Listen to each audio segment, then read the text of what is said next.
कॉलेजात जाऊन कवडीचं काम नाही करत, पण तिथं जाऊन अटेंडन्स लावणं लय महत्वाचं आहे म्हटलं. कॉलेजमध्ये तर असं जातो की तिथं गेल्यावर फक्त आम्हाला सिग्नेचर मारायचंच काम आहे, पण तिथं गेल्यावर आम्हाला सडलं कुत्रही हुंगत नाही. आपल्या सर्कलमध्ये काही असे लोक आहे ज्याला जबरदस्ती वळत शाळेत न्याय लागते. भाऊ इले पाहून मामाच्या पोराची आठवण आली, तो तरी चुपचाप चालला जाते. असे लेकर असे सुधरत नाही, याला रट्टे द्यायला लागते चांगले. सध्या तर लाईफला सिरियस घेणं कमी आणि खेळ करणं जास्त चालू आहे.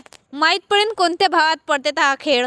माणसाच्या जीवनात एवढा चढउतार पाहिजेच असते. असं काही नसलं ना तर तो कधी डिप्रेशन मध्ये जाण्याची काही गॅरंटी नाही. भाऊ रिझल्ट आल्यावर मी सांगितलेलं की तू फेल झाली म्हणून. बाई एवढी सिरियस झाली का विचारूच नका, डायरेक्ट रडायलाच लागली म्हटलं. मग मी तिला सांगितलं माझ्या आई बाबाच मला सिरियसली घेत नाही तर तू कायला घेतं बाई. रिकामा पोरी लढवायचा आपल्याला लय शौक काय म्हटलं. एवढी सिरियस वाली मजा केली की डायरेक्ट पोरगी रडायलाच लागली.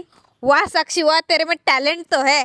एवढा खतरनाक गुण फक्त मी एकाच व्यक्ती करून घेतलेला आहे, ते माझे गुरु. तुम्हाला एक गोष्ट माहित आहे की कोणत्याही गोष्टीची हद असते. हो पण पांचटपणा करायची कोणतीच हद नाही आहे म्हटलं. बेतुफान पांचटपणा करतो आपण आणि एवढा गोड असतो की एखादा राक्षस फ्लॅट होऊन जातोय माझ्या हसण्यावर. राईट. आपण इथं यायलो कायसाठी, करायलो काय, सोबायलो काय, आपल्याला धंदे जस्ट नांदेड थिंग्स. आतापर्यंत ब्लँकेट नव्हते तर वांदे होते, पण आता मी फॅनची स्पीड तर फुल करणार भाऊ.